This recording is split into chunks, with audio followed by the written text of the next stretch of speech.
invité ce matin, Sonia Mabrouk, c'est Laurent Berger, secrétaire général de la CFDT. Bonjour Laurent Berger. Bonjour. Après les mesures d'urgence annoncées par Agnès Buzyn et l'enveloppe de 750 millions sur 3 ans, le mouvement de grève doit-il, selon vous, s'orienter vers la sortie de crise, même s'il ne prend pas ce chemin ? C'est sûrement pas à moi de le dire. Vous savez, les professionnels des urgences, ils sont dans une grande souffrance. Ça fait des années et des années qu'on le dit, pour les professionnels des urgences comme pour beaucoup de services à l'hôpital. Donc c'est évidemment pas moi qui vais dire ce qu'il faut faire à des gens qui sont concernés directement. Ceci étant, les annonces hier, moi j'en ai une approche nuancée, la CFDT elle en a une approche nuancée. On peut pas dire qu'il ne s'est rien passé sur un certain nombre de revendications que nous portons sur le fait que le dispatching, enfin l'accueil aux urgences ou l'accueil des premiers soins soit fait différemment. La filière pour les personnes âgées, c'est une bonne piste. La question des lits supplémentaires, c'est évidemment quelque chose d'important. Il y a quelques éléments sur la reconnaissance des professionnels, même s'il manque beaucoup de choses là-dessus. Le seul problème, si vous voulez, c'est quid de la mise en œuvre de ce plan ? Quid de ces 750 millions pris dans quel autre service de l'hôpital d'une certaine manière ? Et puis surtout, j'ai envie de dire, comment les professionnels des urgences qui sont en souffrance, vont, à quel moment ils vont voir un changement concret dans leur réalité. Et donc, il va falloir continuer à discuter. Il va falloir qu'aussi que les services d'urgence puissent s'organiser. Continuer à discuter. Est-ce que ça veut dire continuer à se mobiliser ? La CGT estime que c'est insuffisant et maintient son appel à manifester. Vous êtes dans une autre logique de discussion. Non, mais la Fédération Santé CFDT va aussi mener des initiatives début octobre pour montrer la difficulté. Je crois que ce mouvement, il aura eu au moins un mérite. Il en aura eu plusieurs, mais il a au moins eu le mérite de mettre en exergue le fait que ceux qui nous accueillent tous les jours dans les services d'urgence vivent dans une situation de souffrance et de surinvestissement professionnel inacceptable. Et la responsable, c'est pas Madame Buzyn plus que d'autres. Les responsabilités, elles sont anciennes des uns et des autres. Nous, ça faisait longtemps qu'on disait il faut une réorganisation des systèmes d'urgence en amont et en aval des urgences. Il faut des moyens supplémentaires à ces services d'urgence et il faut qu'il y ait un dialogue sur l'organisation du travail concret dans ces services, aux urgences ou ailleurs dans l'hôpital, pour que enfin les agents aient la voix au chapitre sur ce qui les concerne. Laurent Berger, vous avez été reçu hier par le président de la République. Comment vous qualifiez les rapports, tout simplement, que vous entretenez en ce moment avec le chef de l'État ? Écoutez, ce sont des rapports... Vous avez besoin d'y réfléchir. Non, parce que ce sont des rapports d'un président de la République, légitime, élu, à un responsable syndical. C'est un peu de la langue de bois. Vous connaissez, vous vous tutoyez. Oui, mais depuis longtemps, on se connaît. Donc comment depuis vous qualifiez 2012. Justement ce rapport, qui est un rapport de force Oui, c'est un rapport de force, au sens, il y a des avis contradictoires, on n'est pas d'accord sur tout. Il y a eu 2 ans où il y a eu une tentative de passer outre les acteurs sociaux, notamment les organisations syndicales, et notamment la CFDT. Il semble avoir un changement de pied, tant mieux. Tant mieux, parce que dans cette relation-là, il n'y a pas d'affect. Dans cette relation-là, il y a des propositions que la CFDT pousse, des points de vue que nous portons et des attentes que nous avons de passer, y compris d'un changement de méthode qui, en tout cas, qui semble à l'œuvre, objectivement, à des actes concrets en termes de justice sociale, de transition écologique, de respect de la démocratie sociale. Si je vous pose la question, Laurent Berger, c'est qu'on vous présente souvent comme le conciliateur, celui qui accompagne les changements, qui veut vraiment faire avancer les choses, certes avec des lignes rouges à ne pas franchir, mais la figure du conciliateur s'impose quand on parle de vous. C'est ainsi que vous vous définissez ? Non, conciliateur, non. Moi, je veux vivre dans une société où la démocratie soit à l'œuvre, et pas simplement par le vote, mais aussi par l'expression de points de vue différents. Je veux une société qui soit beaucoup plus juste.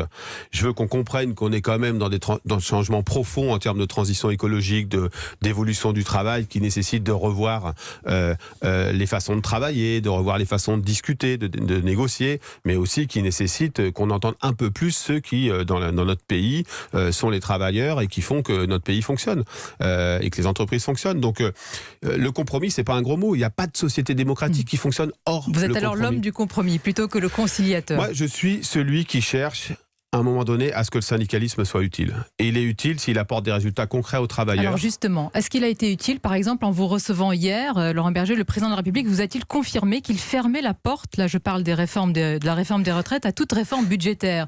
Est-ce qu'Emmanuel Macron vous a confirmé qu'il ne réfléchit plus à des mesures d'équilibre budgétaire pour remettre le régime à flot d'ici à 2025? C'est un point essentiel pour vous. Bien sûr, mais il ne me l'a pas confirmé pour une raison simple, c'est que c'est rare qu'un président de la République ou qu'un interlocuteur vous dise en réunion, on était plusieurs, hein, c'était pas un tête-à-tête. Mais vous lui avez posé la question, je suppose. Moi j'ai redit qu'il fallait pas courir de lièvre à la fois, et que j'ai redit qu'il fallait pas que notre système de retraite aujourd'hui, contrairement à ce que disent beaucoup d'observateurs, il n'est pas en difficulté financière. Pour vous, lourde. C'est important, les problèmes financiers sont vraiment derrière nous. On parle. Ils ne sont pas forcément derrière nous. Il faudra peut-être, moi je ne suis pas devin, peut-être qu'en dans 10 ans, dans 15 ans, on s'apercevra que le système est d'un déséquilibre et qu'il faudra avoir des actes courageux, comme la CFDT a su en avoir à certains moments, pour le remettre à l'équilibre.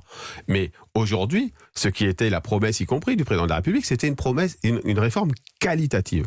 Qualitative, ça veut dire plus juste, un système de retraite plus juste où les femmes arrêtent d'avoir une retraite avec un tiers de moins que celle des hommes. Ça, c'est la réalité. Que ceux qui ont commencé à travailler jeunes et ont des métiers pénibles puissent partir plus tôt.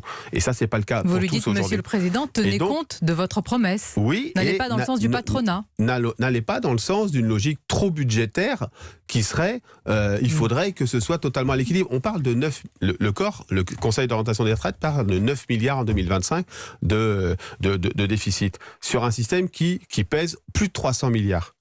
Ça s'appelle l'épaisseur du trait. Oui, mais vous êtes un fin négociateur. Vous savez que c'est Bercy et Matignon qui pèsent justement et qui veulent cette réforme budgétaire. On verra quel sera l'arbitrage du président de la République. Je sais qui est à l'Élysée, je sais qui est à Matignon et à Bercy, mais je leur redis, si cette réforme doit se faire, elle ne peut être qu'une réforme de justice sociale. Il y a le dossier des repreneurs d'Aigle Azur. Plusieurs offres de reprise ont été déposées. Air France fait partie des repreneurs potentiels. Est-ce que selon vous, ce matin, les garanties apportées en termes de préservation de l'emploi vous semble solide? En tout cas, c'est une bonne chose qu'il y ait des offres de reprise. C'est une bonne chose qu'Air France et d'autres s'intéressent à Aigle Azur parce qu'il y a un potentiel économique. Après, il faut que l'ensemble des salariés, pilotes, personnel navigant, personnel au sol, j'insiste là-dessus, soit dans l'offre de reprise et que personne reste sur le carreau. Donc il y a encore beaucoup de discussions à avoir, notamment avec les représentants du personnel de la part des repreneurs potentiels. Moi, je les invite à contacter les représentants de la CFDT à Aigle Azur pour discuter de cela. Le message est passé alors ce matin. Laurent Berger, pour conclure, comment vous qualifiez en ce moment le contexte social? On vient d'apprendre tout à l'heure, c'était ce matin, l'emploi salarié en France, 45 800 créations nettes d'emplois en plus 0,2% dans le secteur privé au second semestre selon l'INSEE. Comment qualifiez-vous ce contexte? Paradoxal. Une situation économique qui tend à s'améliorer, on le voit nous y compris avec nos équipes CFDT, et une ambiance en ébullition parce que une défiance généralisée. Et je crois que ce qui était le problème d'il y a un an où je disais il y a un problème d'inégalité, de défiance généralisée, un problème aussi de projection dans la transition écologique, tout ça peut nous créer une crise social-démocratique. À mon avis, le constat est toujours celui-là. Et donc, je crois qu'on passe pas autrement qu'en se disant qu'est-ce qu'on construit collectivement par la discussion, par la négociation, par la reconnaissance d'intérêts contradictoires et des acteurs sociaux. C'est intéressant. Dans le contexte, vous l'avez dit, en ébullition, et plus que jamais, vous dites que vous restez l'homme clé justement pour mener, accompagner ces changements. Moi, je ne suis pas l'homme clé. Il y a la CFDT, est une organisation qui fait des propositions. Certains seraient bien inspirés de les écouter. Vous êtes à la tête de la CFDT. Merci d'avoir été notre invité ce matin. Merci Laurent Berger. Merci beaucoup.